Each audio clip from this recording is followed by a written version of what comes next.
to talk on interference of secular state on temple architecture and heritage. Shri T.R. Ramesh is the president of Indic Collective. He is a relentless campaigner against violation and irregular practices in temple administration.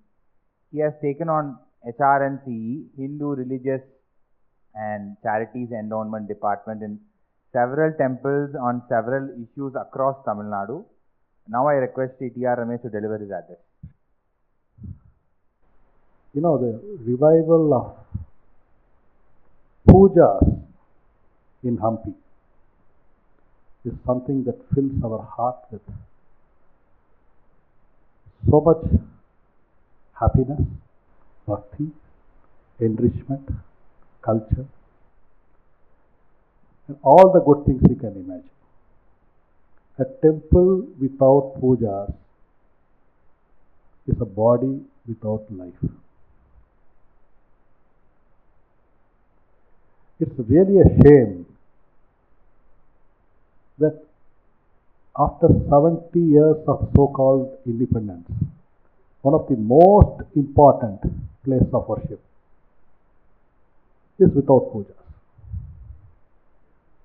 And if we don't restore it, every day we delay restoring it, displays our ingratitude to the great Vijayanagara kingdom.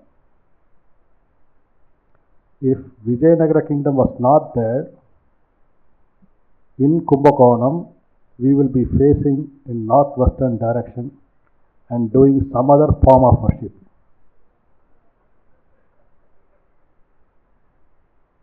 No, this is the truth. Bhagavan has been merciful. He gave us Vijayanagara kings. Then for Tamil Nadu, he gave Nayak kings. Then he sent Sambhaji of the Maratha Empire. The sons and grandsons of Shivaji, they came down mainly to protect Rameshwaram, and they set camp in the middle of Tamil Nadu, Tanjavur. I belong to them.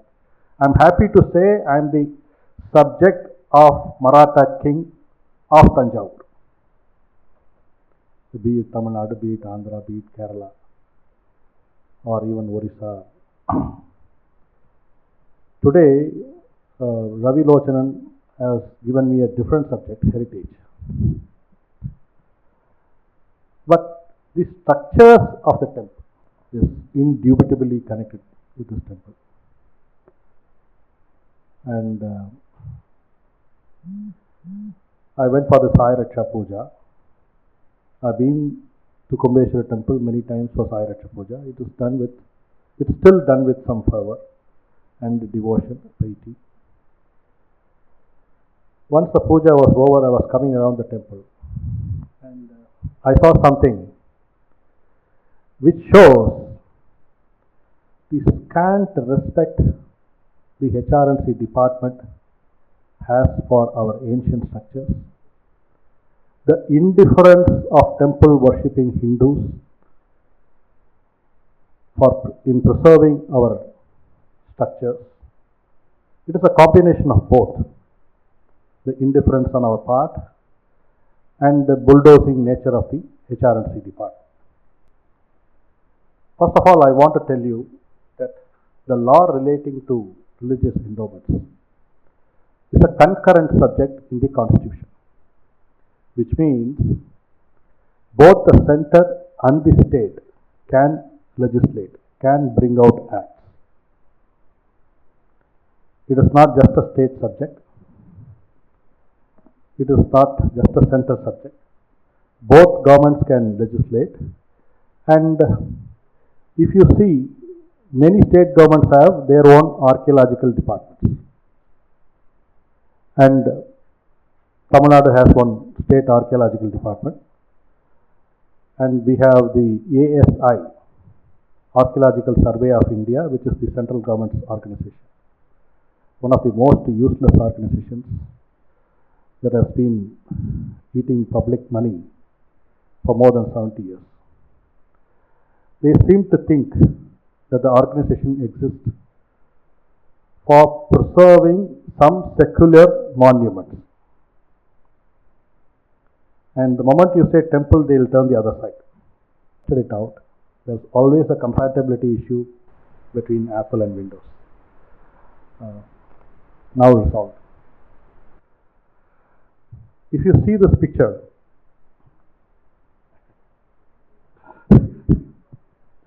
okay. Now, this is from a temple which is hardly 2 kilometers away from this location. This is from the only one of the 4 early Chola temples. This is the statue or the image as it was before renovation, and the next one is after renovation. So-called renovation. And if you can see the lot of cement plastering and the effacing of the inscription, etc., etc. And this is how we have kept a chariot to go into disuse or ruins, and it has sacred images. Do remember that. And after some time, the chariot will disappear. It will be in somebody's reception room or private collection in a much better condition. And this is again a temple near Pattishwaram, near Kumbakonam. A temple complete disuse. And the temple, I'm told, has about 400 acres of land. One of the purpose of making the temple go into disuse is so that the lands will never be a subject of contention. Next. So this is again the bigger picture of that early Chola temple, Tirunageshwaram temple, where the damaged princess statue is there on the left corner. And one look at the picture will tell you how ancient the structures are. Early Chola. Only 4 early Chola temples exist, and this is one of them right here in Kumbakonam. Next slide. And this is near Pattishwaram, in a place called Satimutram. This is again a Tevaram temple, and there's a warning sign there saying that do not enter this mandap. It will fall anytime. And Satimutram is an ancient temple sung by Jnana Sambandha. Next. This is again from Kumbakonam. This is how we treat our wonderful works of art. This is in Kumbakonam, Tirunageshwaram temple. And this is in Thiruvalanchuri, a temple of extraordinary architectural merit. Somebody has put a hole in an inscription to allow a pipe. Next picture. And this is the Palahani of Thiruvalanchuri, one of the masterpieces.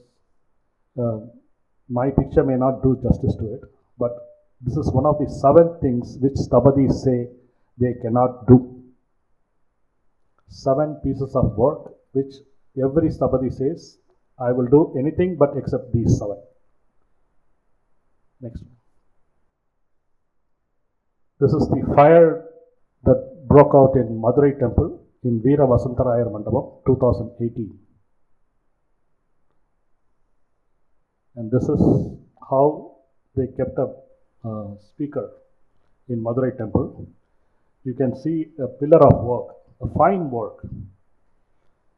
There it has been utilized as a stand for the speaker. Next. And this is a yali in Madurai temple, where the electrical wire has come through the mouth and the nose to support a plug point. Why would not fire accident happen in this temple? And what the government did after the fire accident is, they banned mobile phones. Because I had taken picture of that. and put it in social media asking why a fire would not happen. Next. That's it? Okay. This is again from Madurai. A devout king or a chieftain or a bhakta who would have done wonders for the temple and who is humbly standing, atop a pillar, praying to the Lord forever. And he is used as a wire stand. They've done everything they could possibly do. Any more pictures? Just take Sri T.R. I'm showing this to show how insensitive are the people of India, particularly of Tamil Nadu. How there is a problem of plenty, if I should say so. If you really look at it, Tamil Nadu is the only state in the entire world, where you have at least 400 places of worship which are more than 1,000 years old. Nowhere in the world you will have such a concentration of millennia old places of worship, that is temples. Tanjore Pragadishwara temple is 1,000 years old. Madurai, Sukuvaneswarar, Srirangam, 2,000, 3,000, Chidambaram, we don't. In Thiruvarur, Upper Swami says, when did you come to Thiruvarur? He raises so many points, before Manu or after Manu, after blessing Arjuna or before that, before you came to dance in Chidambaram, when did you come to Thiruvarur? Now, this is the vehicle of the Right Honorable Joint Commissioner of Srirangam Temple. And next to that, you will see a lot of valuable statues, just thrown across, broken, not cared for. And this vehicle is standing right inside the temple.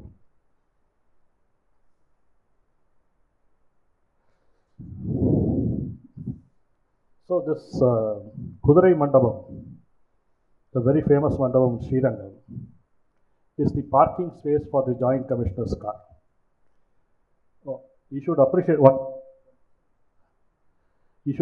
the driver's capacity, to park it just between two pillars.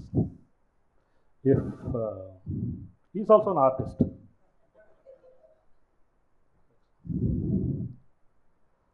Next.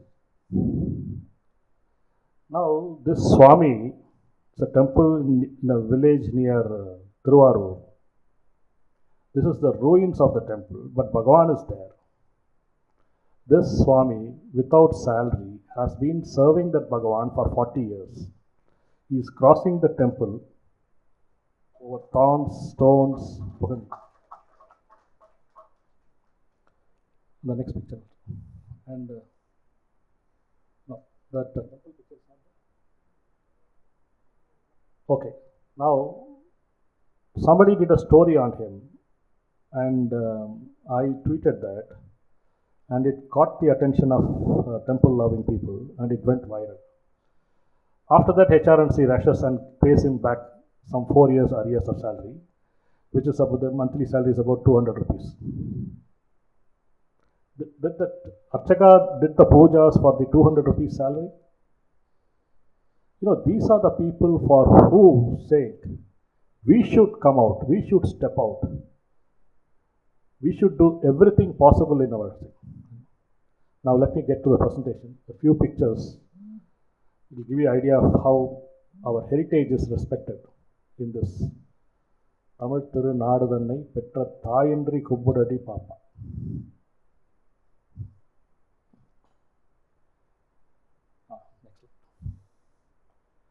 One visit to an ancient temple. Yesterday I went to Sri Compassara Temple. After darshan I saw this and I tweeted. Did HRNC department employ scoundrels who are morons or morons who are scoundrels? That's the question I'm asking. Who else would put on a pillar of art such, and they bolted. You can see the bolt there.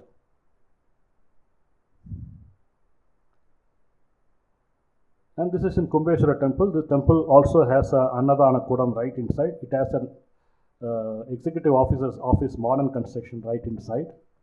Many more violations. And the silver ancient chariot given by the Matadipati of Tirupanandal Mat, the silver chariot, ancient chariot, it's disappeared. It's completely disappeared. And if you see the last line, where this department is administering by fraud for more than 50 years. What is the fraud here? The fraud here is there is no trace of HRNC appointing an executive officer for this temple. No orders, no proceedings, but an executive officer is sitting there. He is drawing salary, he is ordering people, including the archakas. Hey, by which authority are you functioning here? He is not able to show. And they have planned a 6 crore rupee renovation. Next slide. So government is the predator in our temples. Constitution says, and the Constitution writes under Article 26 to establish and maintain religious institutions and to administer them, to own and acquire properties. These rights are rights available to Muslims, Christians, Sikhs, Buddhists, and Hindus, if you want to believe. These are not minority rights. But in practice, Hindus do not have this religious and administrative rights. And we didn't ask you to come and administer us. You have come by fraud and you charge us 12% administrative fee and 4% audit fee. Have you heard of 4% audit fee anywhere? 4% of the total turnover charged as audit fee. Supposing I am the auditor of Ambani or Adani, I need to do only one audit.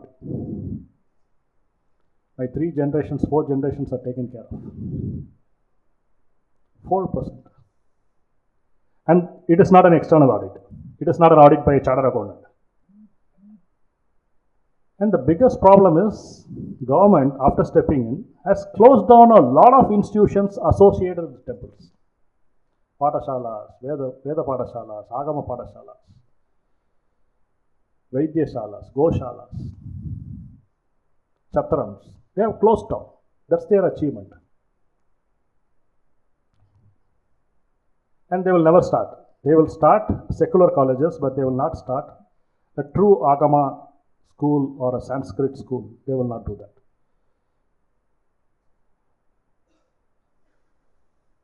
So these are the fallout of the government control. I'll quickly run through.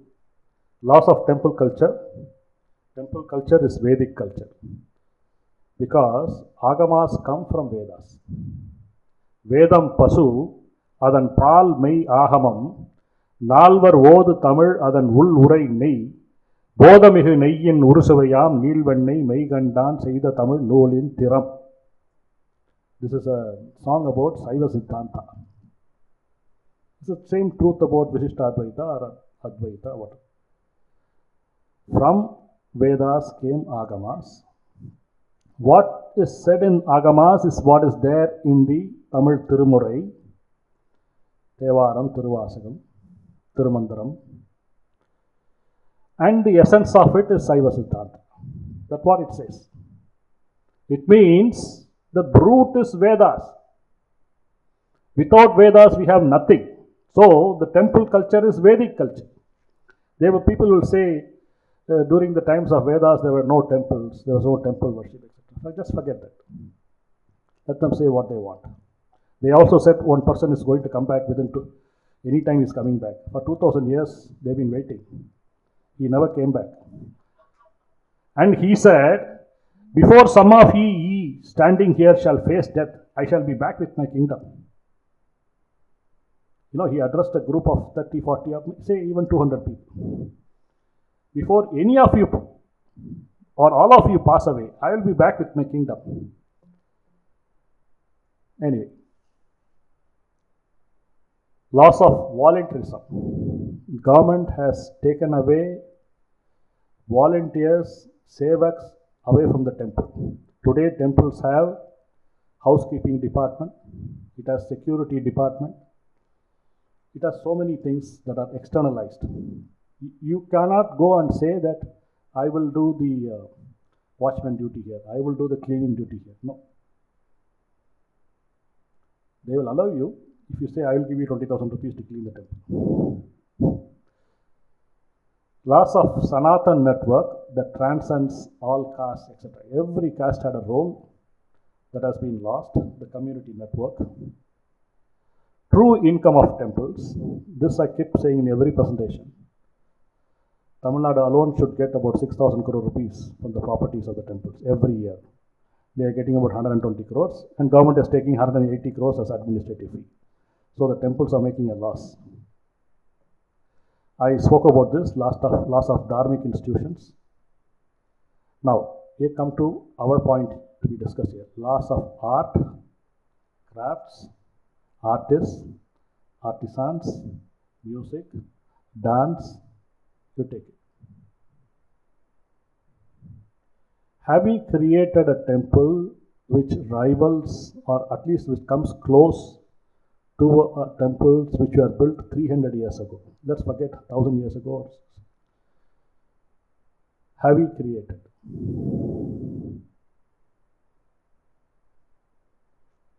And every temple had a Nadaswara Vidwan, medium sized or big sized. Where did they go? This loss of heritage is one of the biggest loss. I'll tell you why.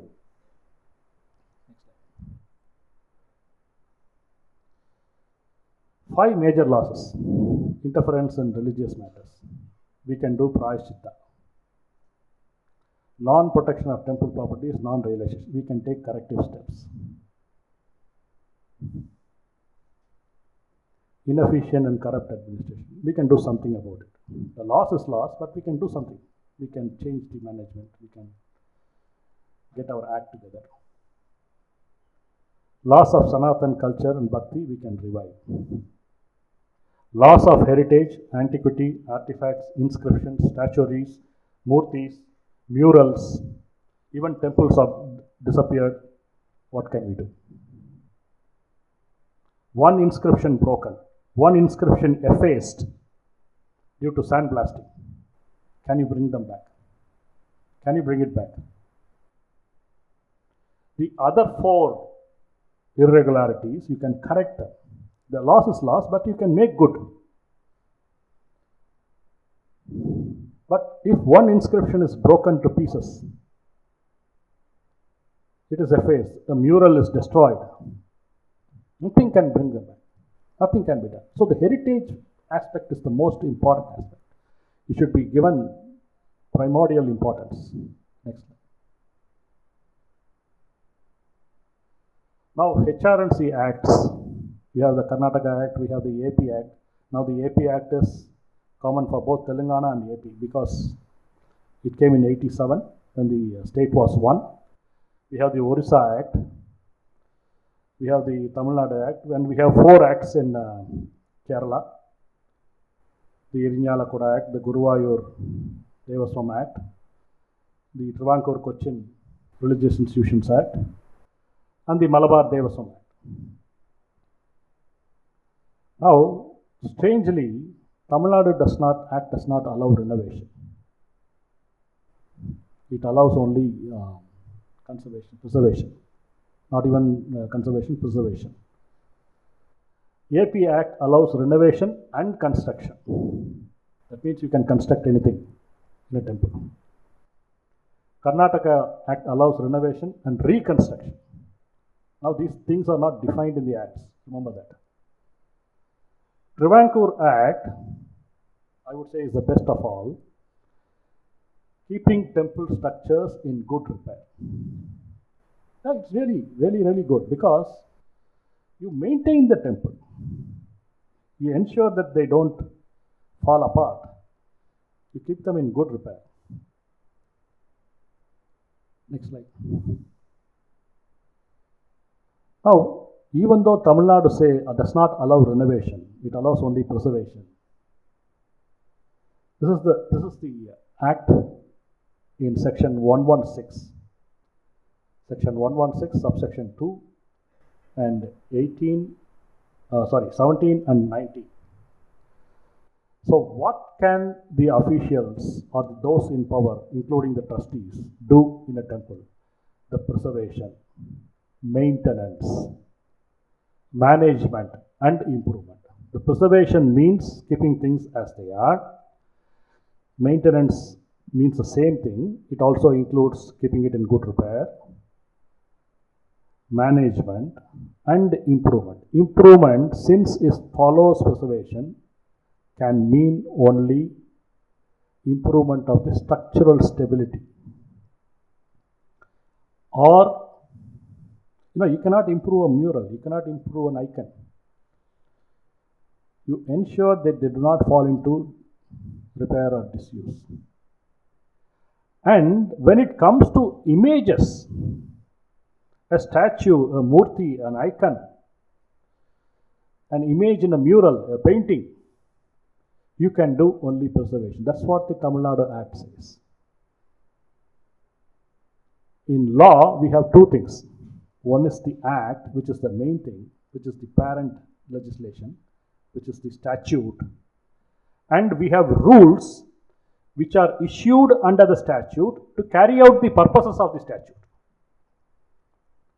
Now, if you say preservation, maintenance, etc., how do you do it? Who will do it? These are rules, and the rules cannot violate or go beyond the Act. There is the general law world over. The preservation of the images is what the Act says, but in the rules, it will say if the commissioner permits, you can melt an idol. How can you melt an idol? Can you melt a Nataraja? Can you melt a Somaskanda? Can you melt a dancing Krishna? And that secular fellow has to give permission. Commissioner. He would simply allow it to be taken away and say it has been melted. They tried to do the same thing in Pioneer Temple with a different modus operandi. Anyway. So this is what the Tamil Nadu says, and in 2013 they issued a GO, government order, which said any civil work in an ancient temple has to be carried out as per the Venice Charter.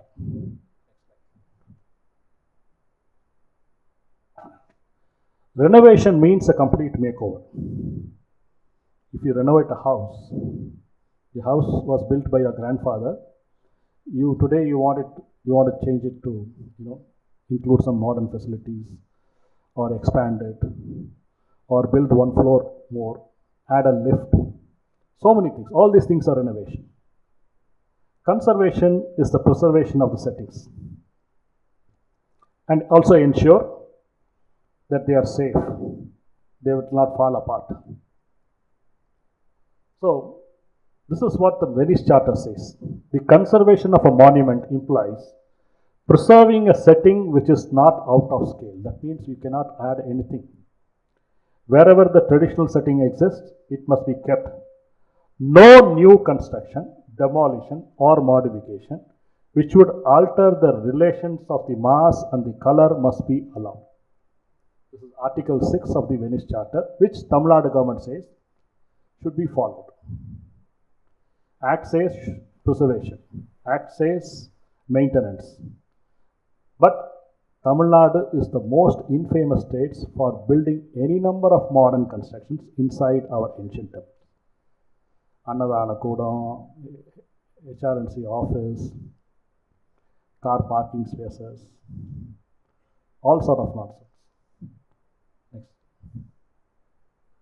Now, in 2016, there was a Suamoto case in 2015 where Honorable Division Bench of Madras High Court took it upon itself to question all these renovations happening in ancient places of monument and temples, including Mahabalipuram and including our Hindu temples like Madurai, Sri Rangam, etc.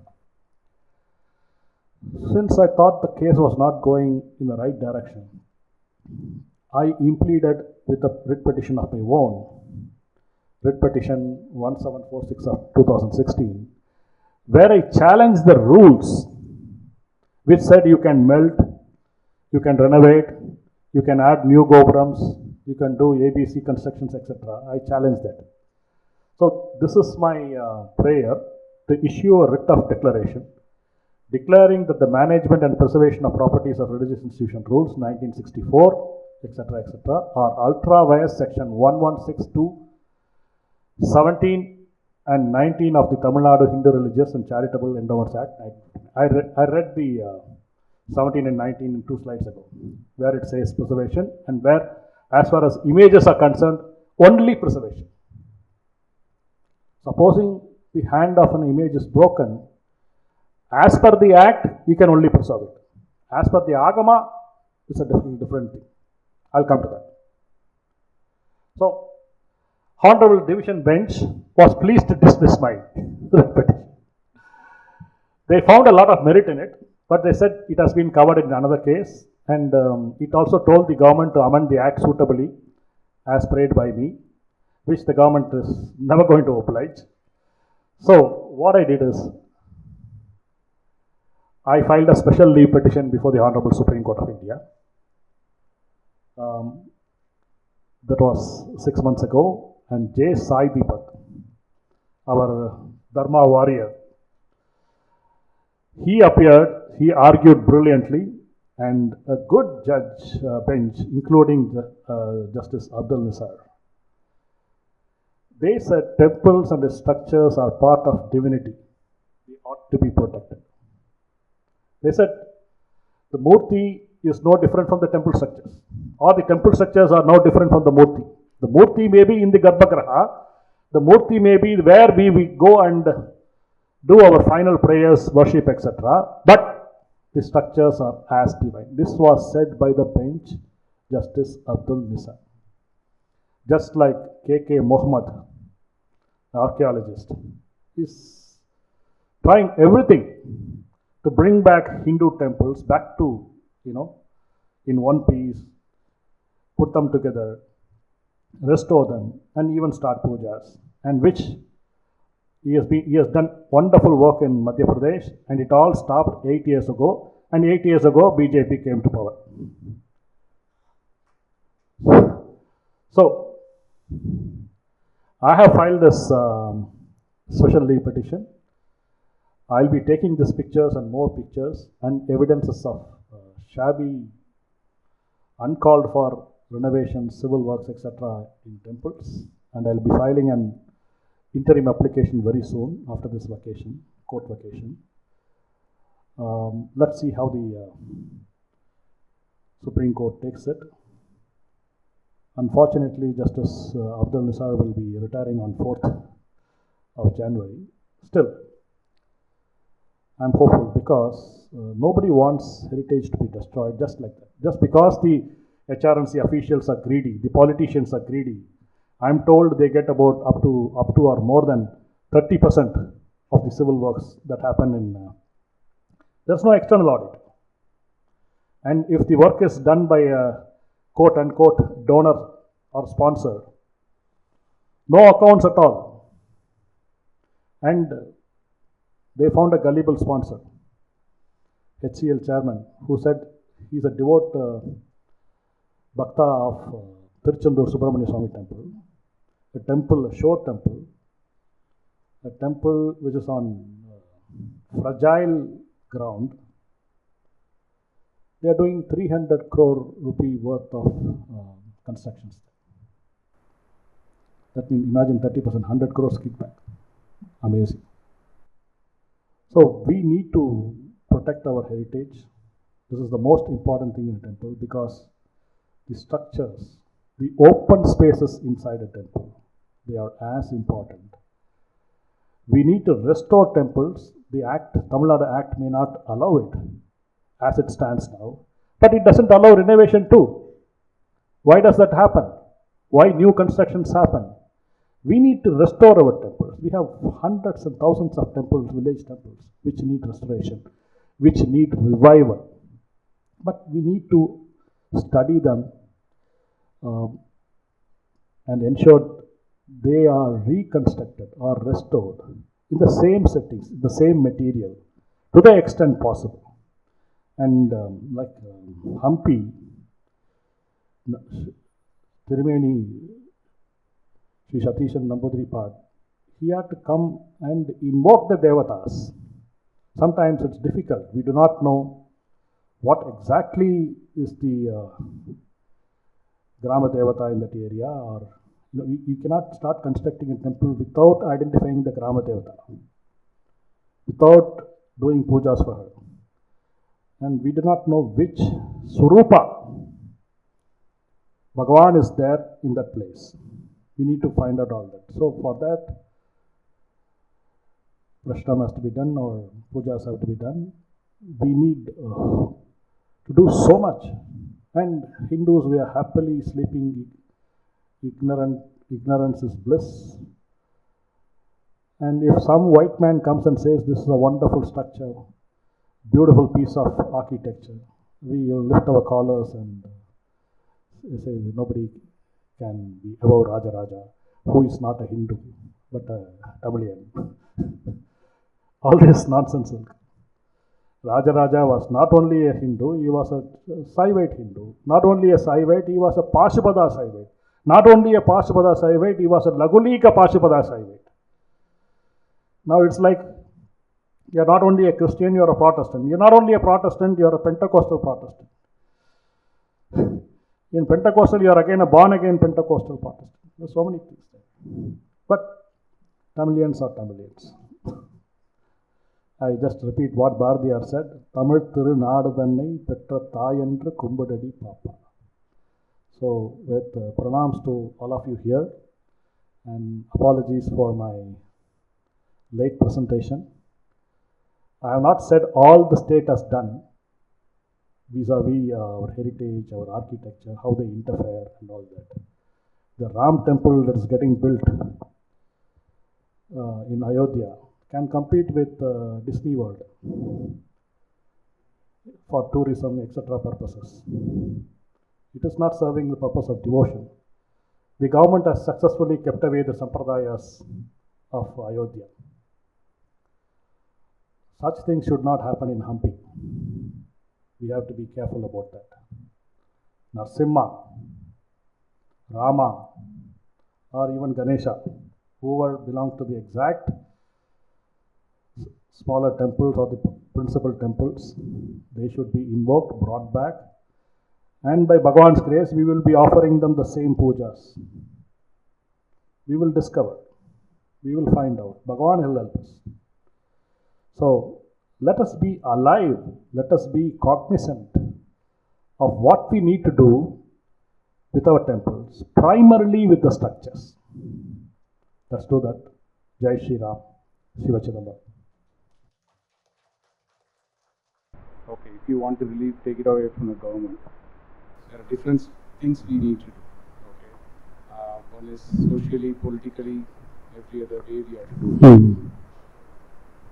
Now, if you have to do that way, then what is the way forward in terms of, okay, who is going to run the show if it is not government, and how this is going to be done?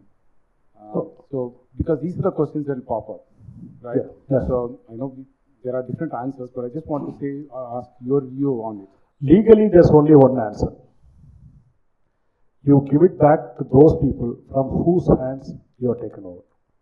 If they are not there, you give it to the descendants. Now, this may sound simple, but in practice it may not be that simple. Even Dr. Subramanian Swami says, in Chidambaram the Dikshitas were there, so we could give back. In Chidambaram Dikshitas were there. From the beginning, they never left the place. Supposing my grandfather had taken a house on rent from your grandfather. He was paying rent for a few years, then the trouble started. he used all legal tactics. He would not pay rent, or he would pay part rent and continue to be there, and he would do constructions on his own, and the constructions he would sublet. He would do all sort of atrocities. Your grandfather filed a case. The case did not get over, thanks to our Indian court system. Then your father, and finally you won the case. From me. That's it, just an example. And the judge also gave judgment in 100 similar cases where the tenants had not returned the property or they were misusing the property. Will the judge order the property to be returned to the individual descendant or the rightful owner, or will he create a board of 100 houses which were misused? It has to go back to the sampradayas, it has to go back to the people. What we need to do is, keeping in times with the today, we should ensure a general scheme of administration which will cover 85 to 90% of the temple matters. Supposing a temple is an ancient temple with murals and architecture, we have to have certain plans. Supposing a temple is not so ancient but a modern one, but with a lot of footfall. Every day 5,000 people come. How do you maintain the queue? How do you maintain the hygiene? How do you maintain the cleanliness? How do you ensure everybody gets darshan? How do you ensure the money is accounted? So all these things will come under general scheme of administration. 90-95% of that will come. Then individual temples will have 5% unique features which need to be addressed. So we have a lot of schemes of administration framed by courts from 1920s, 30s, 40s. These are very good schemes of administration. Like if you take Patsardi Temple, Triplicane, there's a 1929 scheme by Madras High Court, 3 judges. Wonderful scheme. You have to include certain clauses today, like external audit, double entry bookkeeping, transparency, accountability, etc. That's it. Your problem of alternate management will be solved 90%. There should be regulation by a regulating body. There should not be control. The regulating authority can say your salary should not exceed 25% or 30%. The regulating authority should not say, I will appoint the fellows and I will determine what salary they are to be given. That is what the government is doing now. You are a trust, you are a temple trust, your expenses in this area should be X percentage, in this area it should be Y percentage. That is regulation. Instead of that, I will tell you in which language you will do Archana. And I will put one big board, Annai Tamil Archana, which cost 6,000 rupees and for which I will bill 75,000 rupees. And I will give the contract of 300 such boards to one particular person. That is what is happening now. So alternate management is not as scary as people are made to believe. It is simple. And we had the best management system, Grama Sabha, Urar Sabha, and all that. I am very happy Deepa ji is here, Deepa Doreswami ji. And in fact, the restoration and other factors, as per Agamas, she should be giving a speech. I did not elaborate on that. I am not equipped or qualified to do that. But general legal principles have said, do not worry about alternate management. Dayananda Saraswati Swami said, if Hindus cannot manage the temple, who is managing in the HRC department? They claim themselves to be Hindus. He said, we can do a better job, much better job. The only problem is, we Hindus are Mandus. That should change. Thank you. I have a concern, I don't have a question. On Wednesday, I posted a video about renovation of a temple, Rama temple in Ayampete, Agraharam, that's near Tanjore. A few people from Tamil Nadu know it. Okay. So I posted that video on Twitter, it went viral. Somebody came and threatened me yesterday saying that you have to delete the tweet now, delete the video now, else I'm going to file a cyber complaint on you for spreading false news. Okay, instead of Rama temple, I told it Kodant Rama temple. I had given a location, I have posted a video, I have all details of the temple. Somebody's coming and threatening me, saying that I have to take down the video immediately, else I'll have a cyber complaint on your file. Yeah. So my question or concern here is, what can people like you, or what can organizations, dharmic organizations, protect volunteers who are voicing or whistleblowing such incidents that are happening via social media? Okay, very good question. We all face the same problem. To let you know, I am currently on bail. I was going to be arrested for organizing an unlawful assembly in Kapalishwar Temple on 31st August, when I was actually in Bangalore attending my brother's daughter's wedding.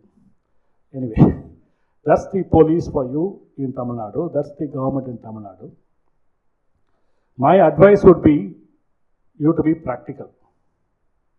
You can quote the tweet and say, I had made a mistake saying that Govinda Rama, whatever corrections you need to do that.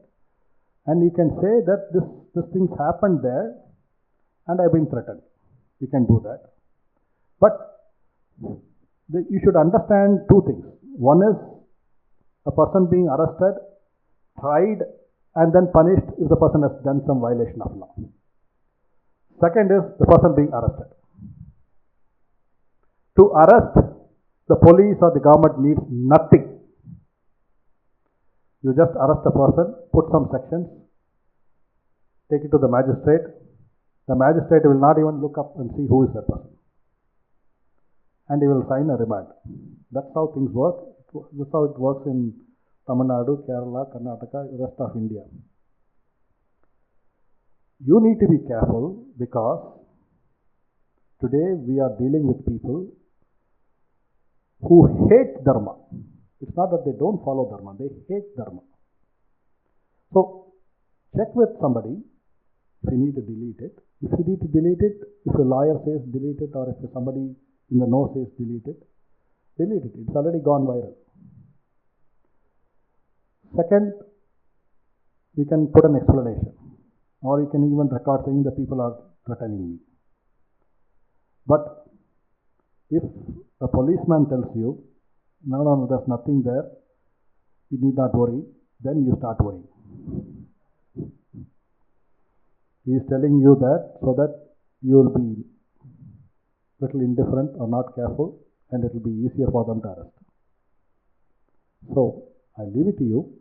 You check with somebody. If you need to delete it. It's already gone viral. I know the video you're talking about. That chisel. Yes. It's gone viral. And it will live its own life now. Thank you. Okay. I think I've taken a lot of time. Somebody stop me. Do we have time for a question? Yeah. Okay. Just to understand, right? Now that we're talking about temple renovation and all these acts and all of that, we have multiple players over here in which the state is the most powerful player. And then you have the other, let's say, local bodies, or let's say we have caste-based, associations or mutts or all of them. So how do we actually bring all of them onto the same page? Because if we are talking about returning the administration to such bhaktas, so we have a lot of players who have different percentage of stake. See, 90% of our temples are all community temples. In fact, some of the temples belong to, say, 5 வீட்டு Mudaliar. Modaliyars are 5 houses in a particular street. You take Kapalishwar Temple. It's a Saivite temple. It is sung by Jnanasambandar. Tirunavukkarasa Swamigal has been in Mylapore, but we didn't get the Padigam. Okay, Arunagirinadar has sung the temple, and he says the temple is by the seashore. And subsequently, the Portuguese vandals came, destroyed the temple. It was rebuilt. It was rebuilt by a community of Modaliyars known as Pudamalli Tuluva Velalar community. And they have been administering the temple from 1695, or rather 1595. Deepa can correct me. So, it is a Modaliyar temple. Even though it's a 2000-year-old temple or 1500-year-old temple, Angan Poombaavai, Shri T.R,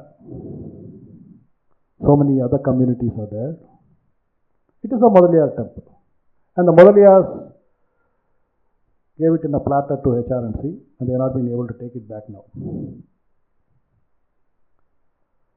The temples can be easily identified with each community and let them be there.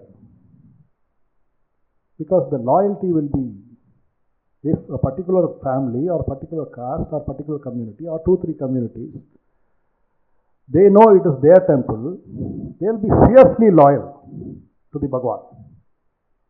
It's not that they will stop the next community or the next caste. They cannot. They will not. They will be happy to welcome you because it's their house. They will be proud to welcome you.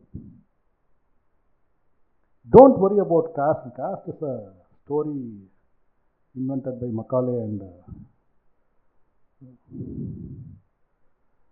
even, let me tell you one story.